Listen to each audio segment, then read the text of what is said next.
नमस्कार दोस्तों, मैं हूं आपका दोस्त भोला प्रसाद यादव। स्वागत करता हूं इस वीडियो सीरीज में आपका, जहां पर हम लोग बात कर रहे हैं पाइथन की। ठीक है, तो दोस्तों पिछली वीडियो में हम लोगों ने सीखा था कि रिलेशनल ऑपरेटर क्या होते हैं। ठीक है, उसमें हम लोगों ने सीखा था कि कैसे हम दो चीज़ों को आपस में रिलेट करते हैं। अगर रिलेशन ट्रू होता था तो हमें ट्रू मिलता था, अगर रिलेशन फॉल्स होता था तो हमें फॉल्स मिलता था। ठीक है दोस्तों, इस वीडियो में हम लोग सीखने वाले हैं असाइनमेंट ऑपरेटर के बारे में। ठीक है, असाइनमेंट ऑपरेटर के बारे में तो सबसे बेसिक असाइनमेंट ऑपरेटर तो आपको पता है, इक्वल टू जो होता है हमारा सबसे बेसिक असाइनमेंट ऑपरेटर होता है। ये तो हमें पता था। ठीक है, मतलब कैसे वैल्यू हम एक वेरिएबल में असाइन करते हैं, ये असाइनमेंट ऑपरेटर होता था। अब देखिए यहाँ पर एक ही असाइनमेंट ऑपरेटर नहीं होता है, हमारे पास बहुत असाइनमेंट ऑपरेटर होते हैं। तो इसी असाइनमेंट ऑपरेटर के बारे में इस वीडियो में हम लोग सीखने वाले हैं। ठीक है, तो देखिए सबसे पहला असाइनमेंट ऑपरेटर है आपका इक्वल टू, दूसरा है डिवीजन इक्वल टू। ठीक है, डिवीजन इक्वल टू, चौथा है आपका प्लस इक्वल टू, तीसरा है, और चौथा है आपका माइनस इक्वल टू, अगला है आपका multiply equal to, division equal to, और अगला है आपका डबल मल्टीप्लाई इक्वल टू, फिर है आपका डबल डिवीजन इक्वल टू। ठीक है, ये इतने तरीके के असाइनमेंट ऑपरेटर होते हैं आपके पाइथन में। ठीक है, पाइथन में अदर लैंग्वेज में भी होते हैं। ठीक है, ये पाइथन में भी सपोर्ट करते हैं। तो दोस्तों जल्दी से चलते हैं हम लोग विजुअल स्टूडियो कोड पर। वहां पर सारी चीजें हम आपको करके दिखा देते हैं। यहाँ पर बताएंगे तो आपको ऐसे समझ में हो सकता है ना आए, लेकिन जब हम करके दिखाते हैं तो आपको बड़ी जल्दी इजिली समझ में आ जाता होगा। ठीक है, तो दोस्तों चलते हैं विजुअल स्टूडियो कोड पर। तो दोस्तों देखिए हम लोग विजुअल स्टूडियो कोड पर आ गए हैं। यहाँ पर असाइनमेंट ऑपरेटर का यूज हम लोग करके देखें। ठीक है, यहाँ पर देखिए जैसे हमने सबसे पहला असाइनमेंट ऑपरेटर यहाँ पर यूज ही किया है, जैसे इक्वल टू हमने 5 किया है, तो ये हमारा सबसे बेसिक असाइनमेंट ऑपरेटर होता है। ये क्या करता है, राइट हैंड साइड की वैल्यू को लेफ्ट हैंड साइड में असाइन कर देता है। ठीक है, तो ये हमारा सबसे बेसिक असाइनमेंट ऑपरेटर था। ओके, अब यहाँ पर देखिए हम प्लस इक्वल टू का यूज करके आपको बताते हैं। प्लस इक्वल टू क्या करता है, जैसे आपने ऐसे लिखा, ठीक है, ए प्लस इक्वल टू, ठीक है, ए प्लस इक्वल टू आपने कर दिया 2। तो इसका मतलब ये होता है, देखिए इसका मतलब क्या होता है कि जो भी ए की वैल्यू है, ठीक है, जो भी ए की वैल्यू है, मतलब इसका मतलब होता है ए इक्वल टू ए प्लस 2। ठीक है, ए इक्वल टू ए प्लस 2, मतलब जो भी ए की वैल्यू है, ठीक है, जो भी ए की वैल्यू है उसमें 2 ऐड कर दो और वापस ए में असाइन कर दो। ठीक है, वापस ए में असाइन कर दो। तो देखिए यहाँ पर ए की वैल्यू 5 है। ठीक है, यहाँ पर ए की वैल्यू 5 है। अगर ये स्टेटमेंट एग्जीक्यूट होगा, ठीक है, अगर ये स्टेटमेंट एग्जीक्यूट होगा तो यहाँ पर ए की वैल्यू हो जाएगी 7, क्योंकि ए प्लस इक्वल टू हमने 2 लिखा है।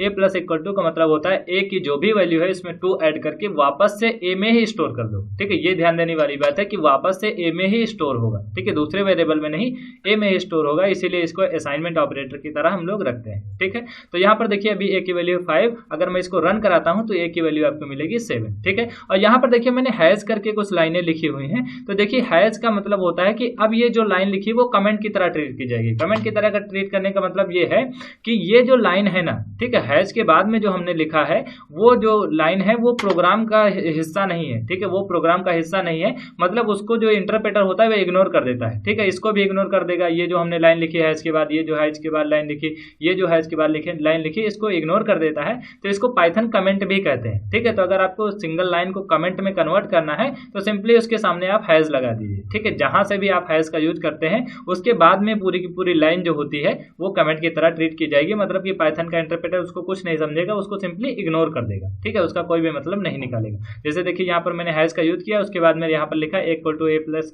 2, तो यहाँ पर इस लाइन को इग्नोर कर देगा। केवल इतना आपका प्रोग्राम है। ठीक है, केवल इतना आपका प्रोग्राम है, ये जो है ना, ठीक है, ये केवल इतना आपका प्रोग्राम है, बाकी ये सब केवल कमेंट है। ठीक है, केवल कमेंट है। ठीक है, तो इतना प्रोग्राम है। अब इसको हम कंट्रोल एस से सेव करते हैं और कंट्रोल F9 से रन कराते हैं, तो देखिए आपको 7 मिलेगा। ठीक है, अच्छा यहाँ पर देखिए मैंने अभी इसको प्रिंट नहीं कराया था तो मुझे 7 नहीं मिलता। अब यहाँ पर मैंने प्रिंट ए कराया है। ठीक है, प्रिंट ए कराया है। अगर अब मैंने प्रिंट ए कराया है, अब देखिए आपको 7 मिलेगा। ठीक है, कंट्रोल एस से मैं सेव करता हूँ, कंट्रोल F9 से रन करता हूँ, तो यहाँ पर देखिए आपको 7 मिला। ठीक है, आपको 7 मिला। अब देखिए अगर मैं यहीं पर ए की वैल्यू प्रिंट करता, ठीक है, ए इक्वल टू 5 के जस्ट बाद में ए की वैल्यू प्रिंट करता, तो यहाँ पर आपको ए की वैल्यू 5 मिलती। ठीक है, क्योंकि ए इक्वल टू 5 है, उसके बाद में अभी भी इक्वल टू 5 है, यहाँ पर मैंने वैल्यू चेंज की है। ठीक है, तो इसके ऊपर यहाँ तक अभी ए की वैल्यू 5 थी, यहाँ पर मैंने ए की वैल्यू चेंज की थी। तो देखिए अगर यहाँ पर आप प्रिंट का यूज करते हैं तो ए की वैल्यू 5 प्रिंट होगी। ठीक है, तो इसको मैं दोबारा से रन कराता हूँ, तो कंट्रोल एस से मैंने सेव किया, कंट्रोल F9 से रन कराया, तो देखिए पहले आपको 5 मिला है। ठीक है, पहले आपको 5 मिला है क्योंकि ये प्रिंट स्टेटमेंट ने प्रिंट किया है ए की वैल्यू। ठीक है, तो ए की वैल्यू यहाँ पर है 5, यहाँ पर मैंने चेंज कर दी। ठीक है, यहाँ पर मैंने चेंज कर दी। अब इसके बाद में, ठीक है, इस लाइन के बाद में, इस लाइन में मैंने चेंज किया है ए की वैल्यू को। ठीक है, ए की वैल्यू को इस लाइन के बाद में चेंज किया है, तो इसके बाद में आप जहां भी यूज करेंगे, ठीक है, इस लाइन के बाद में जहां भी ए का यूज करेंगे उसकी वैल्यू 7 हो जाएगी। ठीक है, मतलब 2 जो है इंक्रीमेंट हो जाएगी। तो यहाँ पर देखिए, यहाँ पर पहले आपको 5 मिला है, दोबारा आपको 7 मिला है। ठीक है, इसी तरीके से अगर आप यहाँ पर माइनस इक्वल टू करते हैं, ठीक है, अगर आप यहाँ पर माइनस इक्वल टू करते हैं तो इसका मतलब होगा ए इक्वल टू ए माइनस 2। ठीक है, ए इक्वल टू ए माइनस 2, मतलब जो भी ए की वैल्यू होगी उसमें 2 माइनस कर देगा। ठीक है, उसमें 2 माइनस कर देगा और वापस से ए में ही स्टोर कर देगा। ठीक है, तो वापस से ए में स्टोर कर देगा। तो यहाँ पर देखिए ए की वैल्यू है 5, ठीक है, ए की वैल्यू है 5, तो यहाँ पर जब प्रिंट होगा तो वो 5 प्रिंट होगा।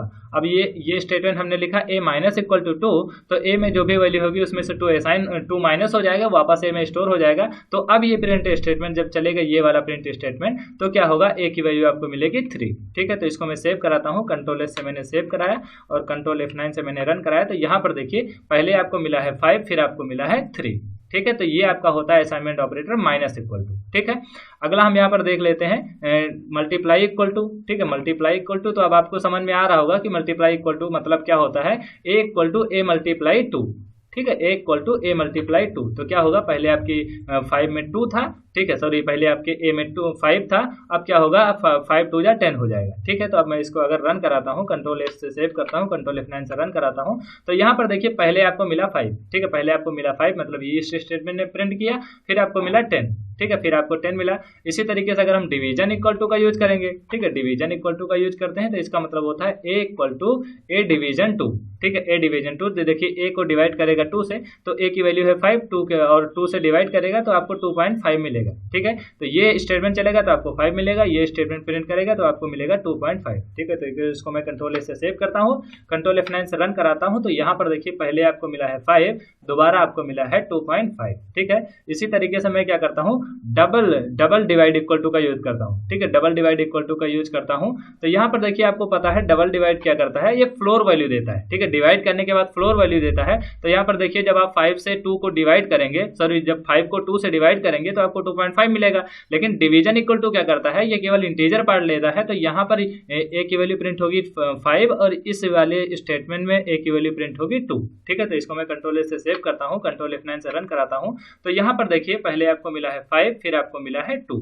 ठीक है, इसी तरीके से जब हम डिवीजन इक्वल टू का यूज करेंगे, ठीक है, डिवीजन यहाँ पर देखिए मॉडुलस इक्वल टू का अब हम यूज करेंगे, तो मॉडुलस इक्वल टू क्या करता है, रिमाइंडर देता है। तो यहाँ पर देखिए, अगर हम यहाँ पर मॉडुलस का यूज करें, ठीक है, यहाँ पर अगर हम मॉडुलस का यूज करते हैं तो ये क्या करेगा, रिमाइंडर जो भी होगा उसमें रिमाइंडर सेव हो जाएगा। ठीक है, तो डिवीजन इक्वल टू है तो ए की वैल्यू को 2 से डिवाइड करेगा। ठीक है, 2 से डिवाइड करेगा और क्या करेगा, उसमें उसका जो रिमाइंडर होगा वो वापस ए में स्टोर हो जाएगा। ठीक है, तो देखिए जब आप 2 से 5 को डिवाइड करेंगे तो आपको 1 रिमाइंडर मिलेगा। ठीक है, तो यहाँ पर देखिए जब ये स्टेटमेंट प्रिंट होगा तो आपको 5 मिलेगा, जब ये स्टेटमेंट प्रिंट होगा तब आपको मिलेगा 1। ठीक है, तो कंट्रोल एस से मैंने सेव किया, कंट्रोल F9 से रन कराया, तो यहाँ पर देखिए पहले आपको मिला है 5 और दोबारा आपको मिला है 1। ठीक है, अगला आपका ऑपरेटर है डबल मल्टीप्लाई। ठीक है, डबल मल्टीप्लाई है तो वो भी आपको पता है, डबल मल्टीप्लाई इक्वल टू है तो ये भी आपको पता है, डबल मल्टीप्लाई करता है पावर। ठीक है, डबल मल्टीप्लाई पावर करता है, तो यहाँ पर क्या हो जाएगा कि डबल ए इक्वल टू कर देगा ये।